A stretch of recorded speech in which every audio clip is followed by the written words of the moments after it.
RTI Live News. Ask for right. CM relief fund తో జగన్ కి చికిత్స చేసుకోమని జగన్ పిచ్చి పరాకాష్ఠగా మారి సైకోగా మారినట్లు వాకు విసరడం ఎంతవరకు సబబని అడిగారు. ఆదివారం ఉదయం మాజీ డిప్యూటీ సీఎం పిడిక రాజన్న దొర క్యాంపు కార్యాలయంలో మీడియాతో మాట్లాడారు.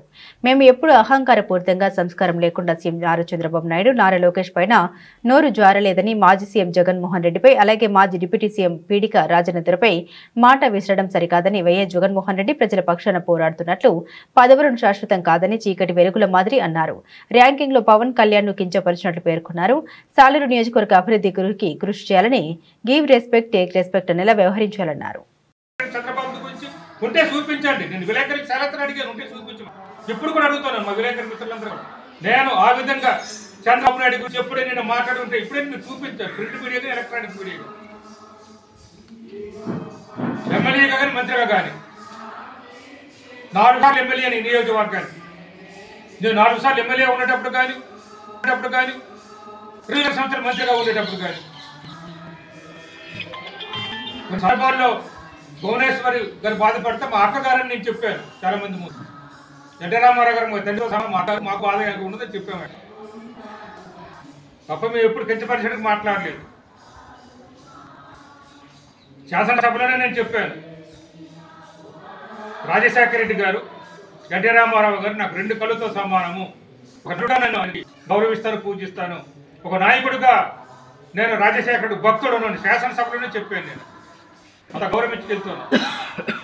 చంద్రబాబు నాయుడు గురించి కూడా కానీ మీరు చేసేది ఏంటి, మాట్లాడుతున్నది ఏమిటి ఒకసారి ఆలోచించుకోమని చెప్తాను. ఆలోచించే ముందు ఇంట గెలిచి రక్ష గెలవమంటారు. ముందు నేను నియోజకవర్గం సంగతి ఏమిటి తెలియదు, దీని సంగతి ఏమిటి ఈరోజు ప్రజాశక్తిలో వచ్చింది. దిగ్గు సింగ్ దాంట్లో కూడా మెటీరియల్ పట్టుకెళ్ళిపోతున్నారు. ఆ రోజు ప్రతిపక్షంలో ఉండేటప్పుడు మీరు వెళ్ళి మా మీద విమర్శ చేశారే. మా ముఖ్యమంత్రి గారు కూడా వరిష్ఠ ముఖ్యమంత్రి కూడా కలిసి ఈ సమస్య పరిష్కారం దాన్ని కూడా ఎత్తివేశారే. మరి మీ సంగతి ఏమిటి అంటున్నాను. ఆ రోజు వారి ప్రభుత్వం వేరే, మా ప్రభుత్వం వేరే. ఈరోజు మీరు కూటమిలో ఉన్నారు, అక్కడ నుంచి కూడా బీజేపీ ప్రభుత్వమే. మీరు ఎందుకు పరిష్కరించే సమస్యలు? కొట్టియ గిరిజనులందరూ బాధపడుతున్నారు కదా, ఇబ్బంది పడుతున్నారు కదా.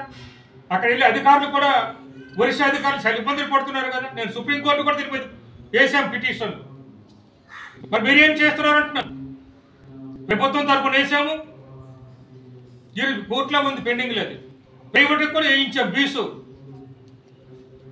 పగుల్సిన బీసు భారీతో వేయించాం మేము. సరిపోతే వేయించాను నేను పిటిషన్ సుప్రీంకోర్టు. మరి మీరేం చేస్తున్నారు అంటున్నాను. ఆ గిరిజనుల గురించి ఏం చేస్తున్నారు అంటున్నాను నేను. కొట్టియ గిరిజనుల గురించి ఈ సమస్య ముందు తేల్చి తల్లి, మా నాయకుడి సంగతి ఎందుకు, నేను నియోజకవర్గ సంగతి ముందు చూడట్లేదు.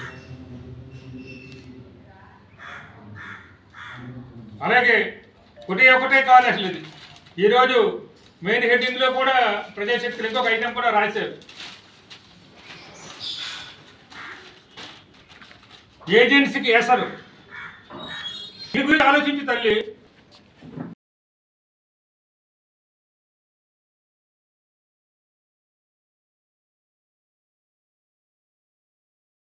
చెప్తాను కానీ ఇది టూకి చెప్తాను. దీని గురించి ఆలోచించండి. 107 యాప్ గురించి, దీని గురించి రేపు ఎంతమంది మా మిత్రులు వస్తే అంతమందితో మాట్లాడతాం సపరేట్. ఎందుకంటే పెద్ద ఐటమ్. దీని గురించి ఆలోచించండి. ఈ నియోజకవర్గం గురించి, ఈ సమస్య నియోజకవర్గం సమస్య కాదు, కొట్టియ సమస్య నియోజకవర్గం కానీ ఇది రాష్ట్ర సమస్య. ఇది గిరిజన ప్రాంతానికి సంబంధించిన రాష్ట్ర సమస్య. దీని మీద రేపు ప్రత్యేకంగా మాట్లాడతాను. అంతేకాకుండా కుటుంబ భూములు ఉన్నాయి. కుడుమూరు భూములు ఉండేటప్పుడు ఎమ్మెల్సీ కాబట్టి హడావిడి చేసే భూముల దగ్గరికి వెళ్ళాము. నేను ఎప్పుడు ఆ భూమి దగ్గర హడావిడి చేయలేదు. ఎక్కడ కూర్చొని అధికారులు, ఇక్కడ కూర్చొని అధికారులతో ఫైట్ చేశాను, ఇక్కడ కూర్చొని కేసు ఇచ్చాను, ఇక్కడ కూర్చొని గిరిజనులు పిటిషన్లు పెట్టించాను. నేను కూడా శాసనసభలోను కానీ జిల్లా పరిషత్లో కానీ అదే జిల్లా సమీక్ష సమావేశంలో ఆ పరిస్థితుల్లో మాట్లాడాను. కుడుమూరు భూముల గురించి జిల్లా సమీక్ష సమావేశంలో మాట్లాడాను, శాసనసభలో మాట్లాడాను. మీరు ఎందుకు మాట్లాడటం లేదు? మీరు మాట్లాడలేదు సరే. ఈ మధ్యనే మా గిరిజన కొంతమంది సీఎం కొంతమంది కలిసి ఆ కుడుమూరు భూముల గురించి ఆలోచించమంటే వారికి హక్కులు ఉన్నవాటి కదా అన్నారట. మీరేగా వారికి కూడా హక్కులు ఉంటాయి కదా అన్నారట. ఏం ముందు మీరు వెళ్ళేటప్పుడు ఎందుకు హక్కులు కనిపించలేదా మీకు? అప్పుడే ఆ మీద హడావిడి చేశారు కదా. ఎన్నికల సమయంలో కూడా మీరు హామీలు ఇచ్చారు, గుర్తుపెట్టుకోండి. కుడుమురు ఏరియా వెళ్ళి ఎన్నికల సమయం కూడా మేము గెలిచిన తర్వాత ఈ భూములన్నీ గిరిజనులకు గిరిజనులకు అప్పగిస్తామని చెప్పారు మీరు కుడుమురు ప్రాంతం వెళ్ళి. నేను నియోజకవర్గ సమస్య ముందు తేల్చండి. అది ఆయన మాట్లాడడానికి పవన్ కళ్యాణ్ మాట్లాడడానికి చంద్రబాబు నాయుడు గారే ఉన్నారు, లోకేష్ ఉన్నాడు. మీ నాయకుడు అంటారా మీ స్నేహితుడు అంటారా మాకు తెలియదు, కానీ నేను నియోజకవర్గ సమస్య తెలుసుకుందాం. కుడుమురు గురించి అల్లరి మీరే కదా చేశారు అక్కడికి వెళ్ళి. నేను ఎప్పుడు వెళ్ళి అల్లరి చేయలేదు. ఎన్నికైనప్పుడు కూడా వెళ్ళి హామీ ఇచ్చారు మీరు. కుడుమురు భూముల సంగతి ముందు తేల్చండి. అసలు మా సర్పంచులు సిపిఎం నాయకులు వెళ్తే అలాగన్నారు అన్నట్టు. అలాగే ఇప్పుడే చూపించండి షెడ్యూల్ ఏరియా గురించి రేపు మనం మాట్లాడతాం. దీని గురించి ఈరోజు తూకేగా చెప్తున్నా. జగ్గుధర వాళ్ళ 300 రోజులు నిరాహార దీక్షలు చేశారు.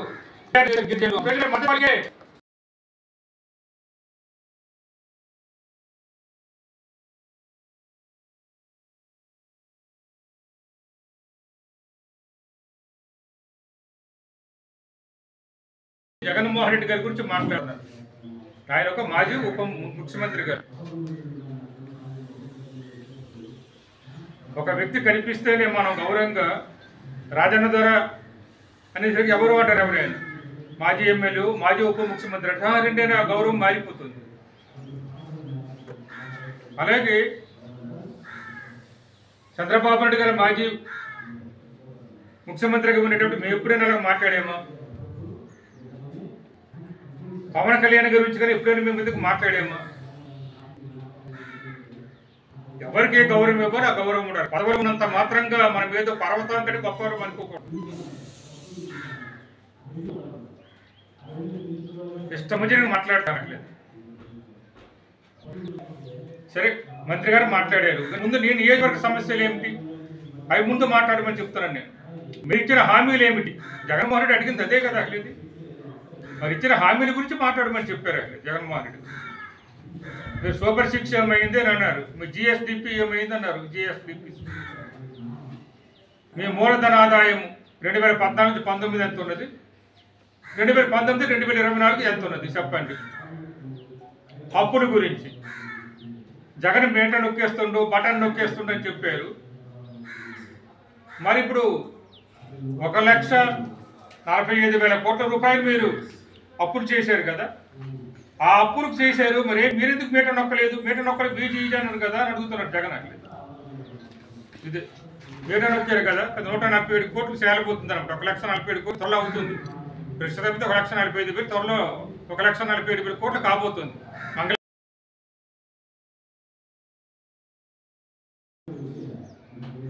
అప్పు తీసుకున్న వాళ్ళు బటన్ నొక్కొచ్చు కదా, బటన్ నొక్కేసాడు అని అంటున్నారు కదా. మీరు నొక్కొచ్చు కదా బటన్ అంటున్నారు. మీరు బటన్ నొక్కకుండా ఎవరు ఆఫ్ చేశారని అడుగుతున్నాం మిమ్మల్ని. తీసుకున్న డబ్బులు ఏం చేశారు అడుగుతున్నాం. అది అడుగుతున్నారు జగన్మోహన్ రెడ్డి గారు. ఏం అడుగుతున్నారు? తీసుకున్న డబ్బులు ఏం చేశారు? మా హయాంలో అప్పులు చేసామన్నారు. ఎంత చెప్పారు మీకు తెలుసు? 14 లక్షల కోట్లు జగన్ చేశారని ముందు చెప్పారు. ఊరూరు తిరిగి చెప్పారు. అటు జనసేన అయితేనే, టీడీపీ చంద్రబాబు నాయుడు గారు అయితేనే, మీ సంజయ్ రెడ్డి గారు అయితేనే 14 నుంచి 11 లక్షలకు వచ్చారు. 11 లక్షల నుంచి 9 లక్షలకు వచ్చారు. ఇప్పుడు అన్ని కలిపితే ఆల్ది మోది అన్ని కలిపితే 7 లక్షల కోట్లు లోపే కదా. 6,45,000 కోట్లు అంటారు. ఇప్పుడు 7 లక్షల లోపు అనుకుందాం. మహిళ మరి అబద్ధాలు కాదా మీరు చెప్పినవన్నీ కూడా? 14 లక్షల కోట్లని ప్రజలకి మాయ చేయించి ఓట్లు వేయించుకున్నారు. మీరు 10 లక్షల కోట్లు అని చెప్పేసి ఓట్లు వేయించుకున్నారు. అప్పులు చేశారు జగన్ శ్రీలంక చేస్తున్నారు. 9 లక్షల కోట్లు చేయించిన జగన్ చేశారు ఓట్లు వేయించుకున్నారు. మరి మీ సంగతి ఏమిటి? అసలు ఇప్పుడు మీరు తీసుకున్నాం 1,45,000 కోట్లు ఏం చేశారో చెప్తున్నా అడిగారు జగన్. అడగడం తప్ప? ప్రజాస్వామ్య దేశంలో దారిని పోయిన దాని కూడా అడిగి హక్కున్నది. మీరే చెప్పారు కదా, సూపర్ 6 ఇవ్వకపోతే మమ్మల్ని పిలిచి పట్టుకోమన్నారు కదా. ఎవరు పిలిచి పట్టుకోవాలి? చంద్రబాబు నాయుడు పిలిచి పట్టుకోవాలా? లోకేష్ పిలిచి పట్టుకోవాలా? సంజయ్ రెడ్డి పిలిచి పట్టుకోవాలి? ఎవరు పిలిచి పట్టుకుని చెప్పండి. ఇప్పుడు అది చెప్పింది మీరు ఎన్నిసార్లు అన్నారు. కావాలంటే మా యూట్యూబ్లో ఉన్నాయి, చూపించబట్టి చూపిస్తాం. మా యూట్యూబ్లో ఉన్నాయి, పిలిచి పట్టుకొని మీరు చేయకపోతే, మేము సూపర్ 6 ఇవ్వకపోతే చెప్పండి అని చెప్పారు. అయిపోయిందన్నారు, మేనేజర్ అయిపోయిందన్నారు. మీరు ఇచ్చిన లెక్కల ప్రకారం సంవత్సరానికి 1,20,000 కోట్ల నుంచి 1,60,000 కోట్లు కూడా అవుతుంది. 1,20,000 కోట్ల నుంచి 1,60,000 కోట్లు అవుతుంది. అంటే మీరు ఖర్చు మానేస్తే తగ్గుతుంది, ఖర్చు పెట్టి పెరుగుతుంది. మేము 70,000 ఖర్చు పెడితేనే శ్రీలంక అన్నారు, మేము 70,000 ఖర్చు పెడితే వెనుజులా అన్నారు, మేము 70,000 ఖర్చు పెడితే ఆఫ్ఘనిస్తాన్ అన్నారు. మరి ఇప్పుడు మీ పరిస్థితి ఏమిటి? అబద్ధపు హామీలు ఇచ్చేసి అధికారంలోకి వచ్చారు. దాన్ని అడిగితే తప్ప అంటాను నేను. అసలేదు మళ్ళీ చెప్తాను, దారిని పోని ప్రతి దానికి కూడా అడిగే హక్కు ఉన్నది. ఎవరైనా ఎక్కడైనా నిలదీసే హక్కు ఉన్నది. సరే, ఎమ్మెల్యే మంత్రులు కానీ నిలదీసే హక్కు ఉంది ప్రజలకి. ఓట్లు వేశారు, వాళ్ళ ఓట్లతో మీరు పదవిలో ఉన్నారు. మీరు చెప్పితే కరెక్ట్ ఉన్నారు. ఈ రోజు వరకు కూడా మీరు ఒక్క పథకం కూడా అమలు చేయలేదు. సంక్షేమ పథకం అనేది ఒక్కటి కూడా అమలు చేయలేదు. 8 ఏళ్ళప్పుడు కూడా ఇదే ప్రభుత్వము, ఇదే ప్రజాస్వామ్య రాష్ట్రము, ఇదే ప్రజాస్వామ్య దేశం అంటారు. పెన్షన్ అనేది సంక్షేమ పథకం కిందకు రాదు. ఈ మధ్యన మొన్న ఏదో అడుగుతారో గ్యాస్ ఏదో పడేసినారు, అంత ముష్టిగా ఒక గ్యాస్ సిలిండర్ పడేసారు. మరి మిగతావన్నీ కూడా ఉన్నాయి కదా. లేదు, నిరుద్యోగులకు క్యాలెండర్ ఇస్తామని చెప్పారు. ఏది క్యాలెండర్? నిరుద్యోగులకు క్యాలెండర్ ఇస్తామన్నారు. ఎన్ని ఉద్యోగులు ఇచ్చారు? ప్రభుత్వ ఉద్యోగులు చెప్పు అడుగుతున్నాం కదా. మీరు డిపార్ట్మెంట్ల వరకు ప్రకటించవచ్చు కదా.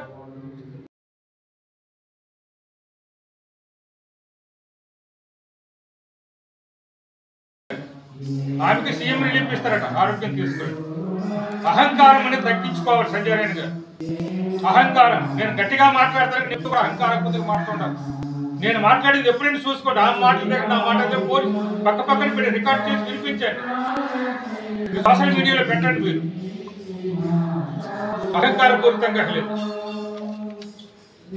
పదకొండది అనమాట. లేదు, ఆయన కంటే సీఎం రిలీఫ్ ఇస్తారండి. మీ పరిస్థితి ఏమిటి? మీ బ్రతుకులేమిటి? మనం ఎలాగున్నాము? మన పరిస్థితి ఏమిటి? అట్లేదు ఒక ఉప ముఖ్యమంత్రి కానీ పరిస్థితి అదే మన స్థాయి. మాట్లాడేది కూడా పద్ధతి ఉండాలి. నిన్న మా జోగారావు గారు చెప్పినట్టుగా మన జగన్ గారు చెప్పినట్టు పర్యవసానం పరిస్థితి తర్వాత చూస్తారండి, ఇప్పుడు చూడరు. జోగారావు గారు చెప్పిందంటే మన ముఖ్యమంత్రి గారు చెప్పారు. ఈ మాట్లాడిన వాళ్ళు దీని పర్యవసానము, దీని పరిస్థితి తర్వాత చూస్తారు, మీరు అనుభవిస్తారు. అది మా మీటింగ్ లో చెప్పారు, ఆయన చెప్పారు. అంత ఏళ్ళకి పెట్టాము. ఇష్టం వచ్చిన డోర్ ఉన్నదని మాట్లాడతారు. ఏదో ర్యాంకులు గురించి గొప్ప అనుకో దేనికో మాట్లాడుతున్నారు. మా హయాంలో అయితే మా ర్యాంకులు తప్పలేదు, చేయలేదు. మీటింగ్ లో మందలించేవాళ్ళు మా ముఖ్యమంత్రి గారు. కానీ ఇక్కడ అలా కాదు కదా. అట్లేదు ఏదో ర్యాంకులు పెట్టేసి ఎవరినో ఒక పదవి తీసేయాలి, లేదా పవన్ కళ్యాణ్ కించపరచాలి, 10వ ర్యాంక్ ఇచ్చి. ఉప ముఖ్యమంత్రి ఏం చేస్తాను, నువ్వు పనికిరావు, నీకు 5 శాఖలు ఇచ్చి ఉప ముఖ్యమంత్రి చేశాము, నీకంట నీ మంత్రులే బాగున్నారు, నువ్వు పనికిరావు, నీకు 5 శాఖలు ఇచ్చి ఉప ముఖ్యమంత్రి చేశాము, నీకంట నీ మంత్రులే బాగున్నారు, దుర్గేష్ బాగున్నాడు అని చెప్పడానికి అనమాట. ఆయనక నేను మంత్రులు బాగున్నారు, ఈయన బాగలేదు, పరిస్థితి బాగలేదు, నువ్వు పని చేయడం లేదు, నీకు మంత్రి పదవి ఎందుకు అనే స్థితిలో ఆ ర్యాంక్ ఉన్నది. ఉప ముఖ్యమంత్రి యొక్క ర్యాంకు అంతొక విధంగా అవమానమే. పవన్ కళ్యాణ్ కదా అవమానమే ర్యాంక్. అసలేదు ఎలా నిర్వహించారో తెలియదు. 100 ఫైళ్ళు వచ్చిన వాళ్ళు ఉంటారు. పరుక్కి నంబర్ 1 ఇచ్చారు. పరుక్కి ఎన్ని ఫైళ్ళు వస్తావంటే గౌరవ మంత్రి పరుక్ గారికి. మైనారిటీ శాఖకి ఎన్ని ఫైళ్ళు వస్తావంటే ఒక నెలకు 100 ఫైళ్ళు వస్తాయి. 5 శాఖలు ఉన్నాయి. తక్కువ చూసుకుని ఒక శాఖ నుంచి చూసుకుని 500 ఫైళ్ళు వస్తాయి.